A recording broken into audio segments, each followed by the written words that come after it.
Olá pessoal, essa é a nossa aula de número 30 e será um pouco diferente das nossas aulas anteriores, cujo foco era idiomas ou algum assunto específico também na área de idiomas ou conhecimento geral. Essa nossa aula é uma apresentação um pouco diferente do trabalho que venho fazendo com idiomas e conhecimentos gerais.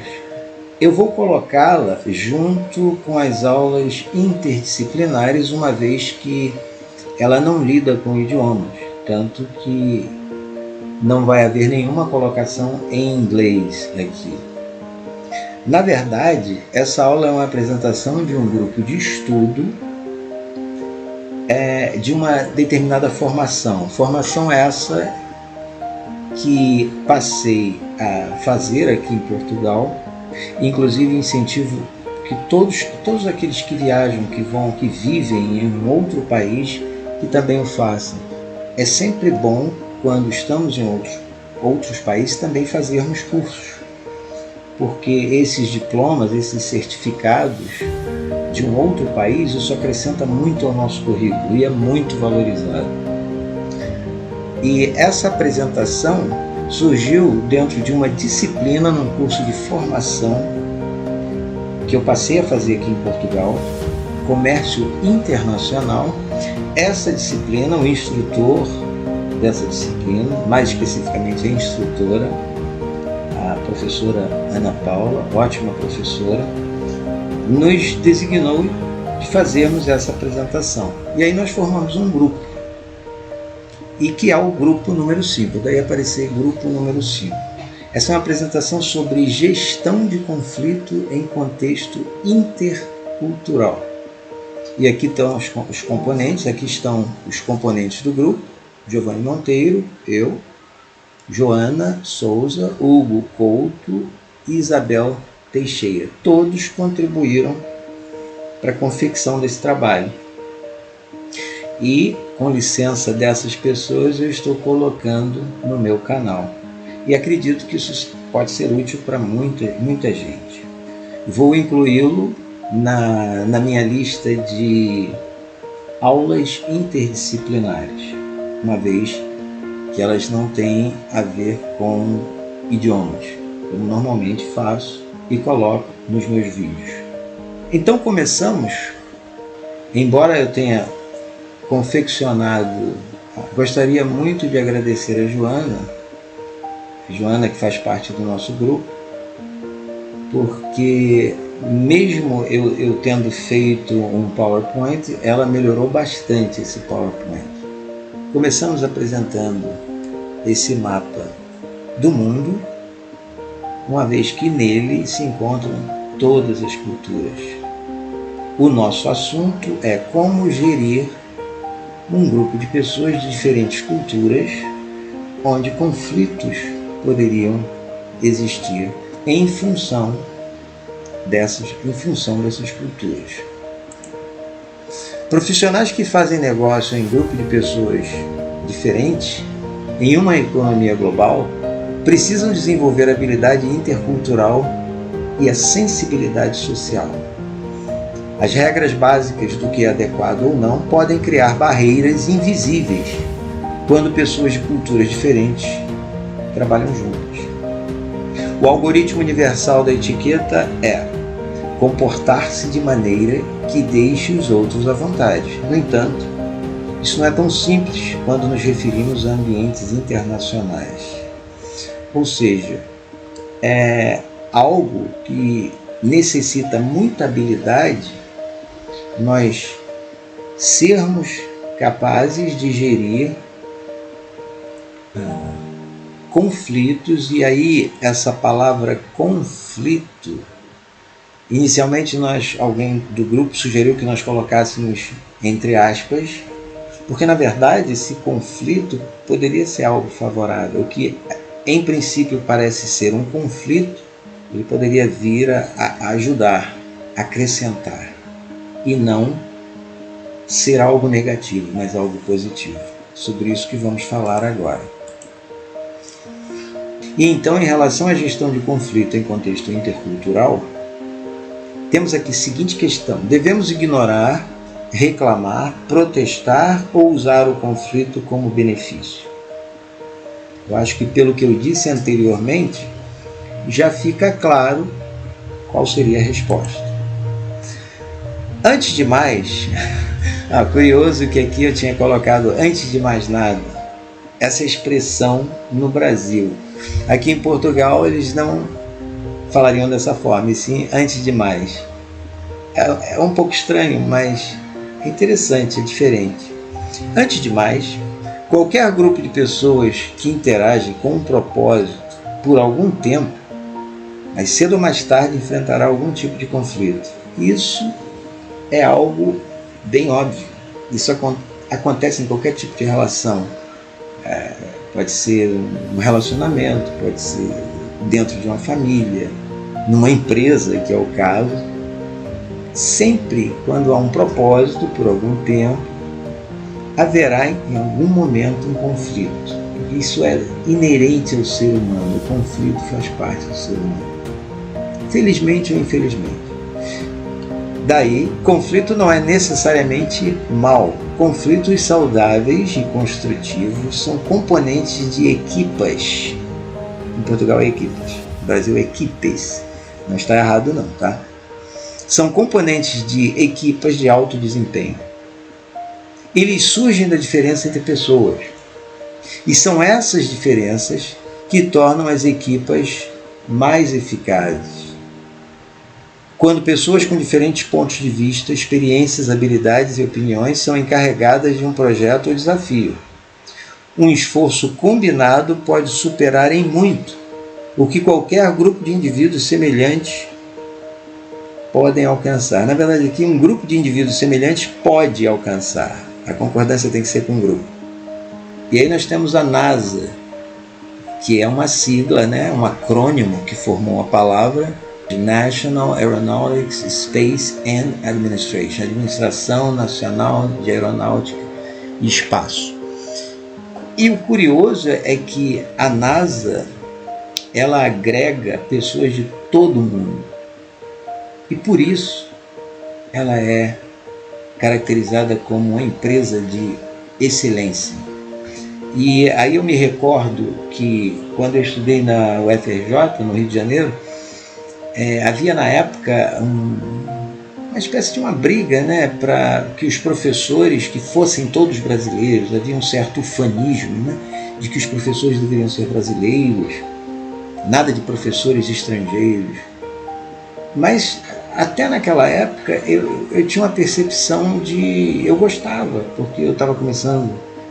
Eu gostava de praticar o inglês e até preferia que as aulas fossem dadas em inglês, as aulas de cálculo, etc. E, no entanto, havia aquela briga, quando, na verdade, o fato de pessoas de culturas diferentes trabalharem em uma empresa, isso acrescenta a empresa. Isso pode, embora possa haver conflitos, e eles têm que ser geridos, eles têm que ser bem trabalhados, daí o esclarecimento nessa disciplina de como fazê-los funcionar, fazer com que esses conflitos sejam positivos. Ao contrário, naquela época, todos brigavam, não, nada de professores estrangeiros. No entanto, a NASA reúne os maiores cérebros do mundo. Ela poderia, não, só americanos, vamos escolher os melhores talentos americanos para a NASA. Mas ela vai além, ela escolhe melhores talentos do mundo. Então há cientistas de toda a parte do mundo, portugueses, brasileiros, americanos, obviamente, japoneses. E aí talvez haja um certo conflito cultural que certamente eles devem saber bem administrar. Temos um outro exemplo aqui também, uma outra pesquisa que foi feita.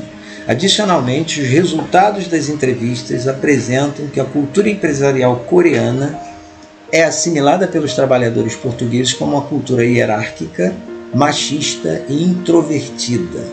Ou seja, uma empresa coreana funcionando em Portugal, a partir de uma análise, chegou-se à conclusão, do ponto de vista dos trabalhadores portugueses, que a cultura coreana era uma cultura hierárquica, ou seja, eles caracterizavam bem as posições dentro da empresa, machista, né, não precisa explicar, e introvertida. O oriental um pouco tímido. Né? Quando o líder da equipa aplica a inteligência cultural, isso permite uma inovação relevante da sua organização e uma oportunidade para a expansão. Ou seja, aplicando-se a inteligência cultural, essas diferenças são positivas. Desta forma, a competência intercultural é a gestão adequada e eficaz da interação entre pessoas que, em certa medida, representam orientações afetivas, cognitivas e comportamentais diferentes ou divergentes para o mundo. E aqui nós podemos nos deter nos comportamentais, que são os comportamentos diferentes nessas empresas, por pessoas de diversos países, que vão agregar, que vão acrescentar algo exatamente pelas diferenças.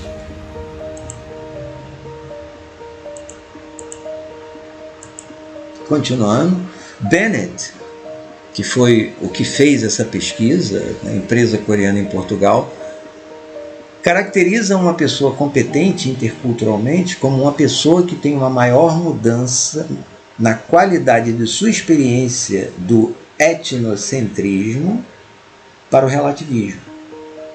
Pessoas que se enquadram no etnocentrismo assumem a sua cultura como central para a realidade, enquanto que as pessoas que se enquadram no relativismo experimentam as suas crenças e os seus comportamentos como apenas uma realidade de uma organização entre várias possibilidades. Detalhando, o etnocentrismo se caracteriza por você caracterizar como o padrão a sua etnia. Ou seja, etnocentrismo é centralizar, considerar como esse é o padrão, de acordo com a minha etnia. E quando eu passo para o relativismo, eu vejo que a minha forma de ser, a minha etnia, é apenas uma dentre várias. É aí quando você faz essa transferência do etnocentrismo para o relativismo, em que você percebe que as suas crenças são apenas consideradas uma dentre várias, sem que você deprecie as outras. Valoriza a sua e agrega as outras diferentes à sua. A sua é apenas uma realidade de uma organização entre várias possibilidades, que seriam as outras culturas, as outras etnias, que podem vir a contribuir, certamente virão. Mais um outro exemplo. Segundo Edward T. Hall, em seu livro A Dimensão Oculta, ele diz o seguinte: os alemães, os ingleses, os norte-americanos e os franceses partilham significativas porções de cultura um do outro, mas em muitos pontos suas culturas entram em choque. Consequentemente, os mal-entendidos que surgem são ainda mais sérios, porque os sofisticados norte-americanos e europeus orgulham-se de interpretar corretamente o comportamento mútuo. Essa percepção, ainda de acordo com o autor, nos remete aos 5 sentidos, que da mesma forma estão intimamente ligados à neurociência. Então vamos lá. No caso, os europeus e os americanos é como se eles se considerassem o padrão, a referência, sem se preocupar em perceber as outras culturas que poderiam acrescentar algo à sua. E aí nós nos remetemos a neurociência, que talvez explique, talvez não, certamente vai explicar, já que a neurociência está intimamente ligada aos 5 sentidos. Ou os 5 sentidos estão intimamente ligados à neurociência. De que forma? Vamos analisar.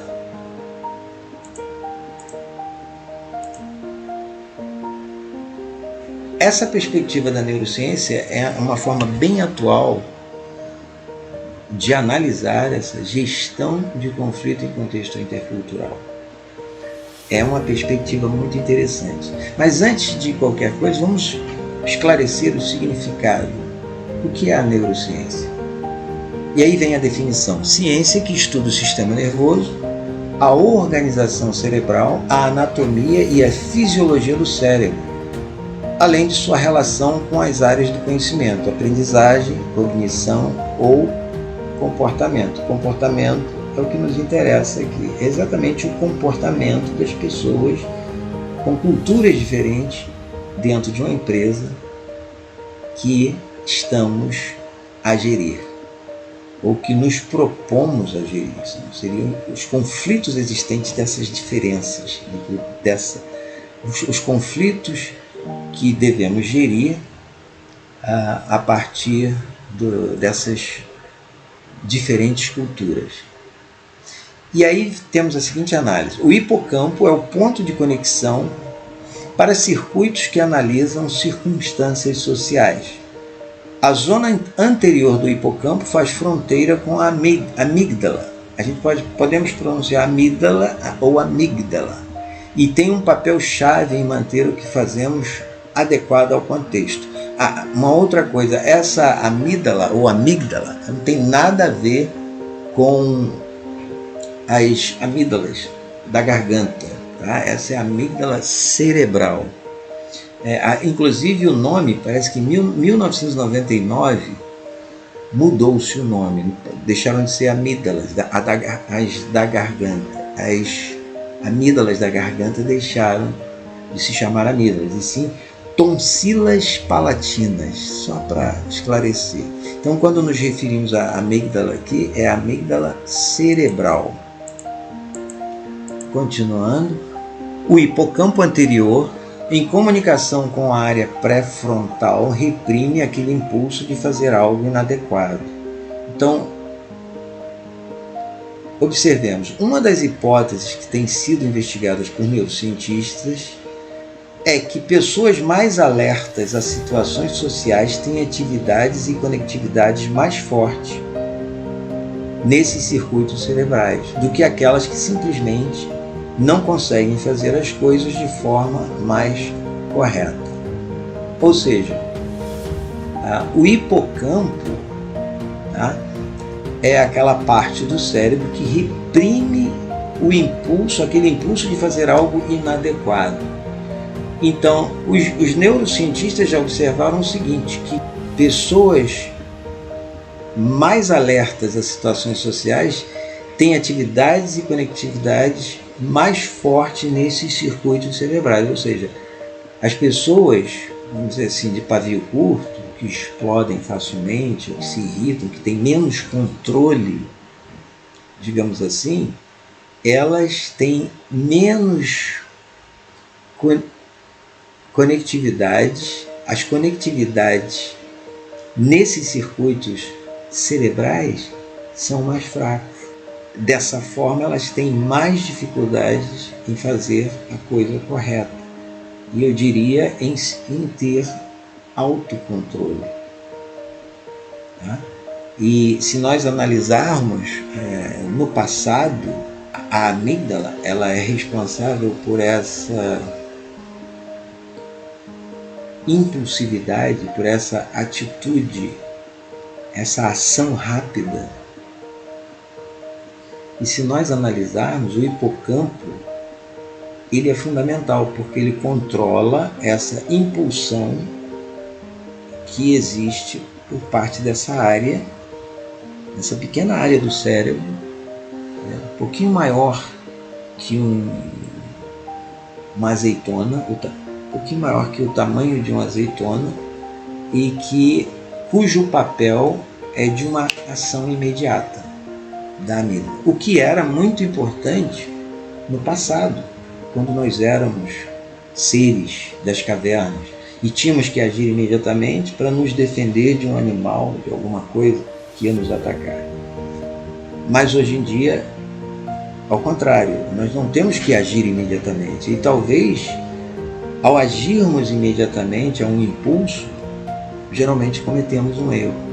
É melhor contar até 10. Daí, contar até 10 ter muita importância. É extremamente importante contar até 10. Então, e o hipocampo, essa parte do cérebro, controla esse impulso que é determinado pela amígdala. A partir de um determinado procedimento, nós podemos controlar nossos impulsos e sermos capazes de observar atitudes diferentes, de culturas diferentes, e termos mais paciência, termos mais aceitação. Continuando. Para ativar esses circuitos cerebrais, comece por investigar. Lembrando, aqui, os circuitos cerebrais mais fracos, que funcionavam mais fracamente, eram aqueles que não tinham esse controle sobre como gerir esses conflitos, como evitar os conflitos em diferentes culturas. Então, qual seria a solução? Descobrir uma forma de aumentar, ativar esses circuitos cerebrais. E qual seria o procedimento? Comece por investigar qual é o contexto histórico, econômico, político, social dessa mesma cultura. Econômico aqui está com acento agudo, em português é acento circunflexo, tá? Não foi feito errado, não. Está em português de Portugal, só para lembrar.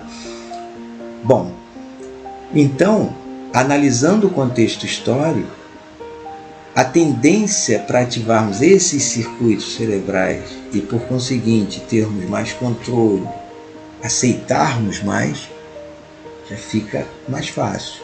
O que mais? O que significa tratar as pessoas com respeito nessa cultura com a qual estamos a interagir? É importante que saibamos isso. Tá? O que significa o respeito nessa cultura? Com essa percepção, a tendência a nos adequarmos vai ser muito maior. O que é necessário para conquistarmos a confiança dessas mesmas pessoas? A partir dessa análise também facilitamos a ativação desses circuitos cerebrais. O que esperar da atuação de um líder neste contexto? Se termos tudo isso em mente, nós, de certa forma, ativamos esses circuitos cerebrais que vão nos tornar mais lenientes em relação ao que vier de encontro à nossa cultura. E a partir daí, melhorar o relacionamento em função do benefício da própria empresa. E então chegamos à seguinte conclusão sobre a gestão de conflito em contexto intercultural. Utilizando aqui uma frase da autora Luciana Gazzoni, na apresentação Light Up, concluímos que, de vez em quando, uma equipa ou equipe ultrapassa a marca saudável da diferença de opinião. Nesses casos, resolver conflitos exige respeito, paciência e principalmente a adoção de uma atitude de mediação. A competência intercultural é a chave para quem quer conquistar uma carreira profissional. Então, para nós que estudamos comércio internacional, é muito importante ter essa competência intercultural para que cresçamos, para que desenvolvamos muito bem nossas atividades, principalmente num contexto onde haja diversas culturas. Para finalizar, apresentamos a bibliografia de onde pesquisamos o nosso trabalho sobre gestão de conflito em contexto intercultural. Temos aqui então Light Up, Desenvolvimento Humano, Luciana Gazzoni, Engenharia Detalhada, de Igor Felipe, A Dimensão Oculta, de Edward T. Hall, Competência Intercultural e Gestão de Conflito no Local de Trabalho, de Yang Sun Kim, dissertação da Universidade Católica. E aqui o link relativo a esse trabalho. Espero que tenham gostado. Não se esqueçam da inscrição no canal, do like, e nos vemos na próxima aula. Tchau!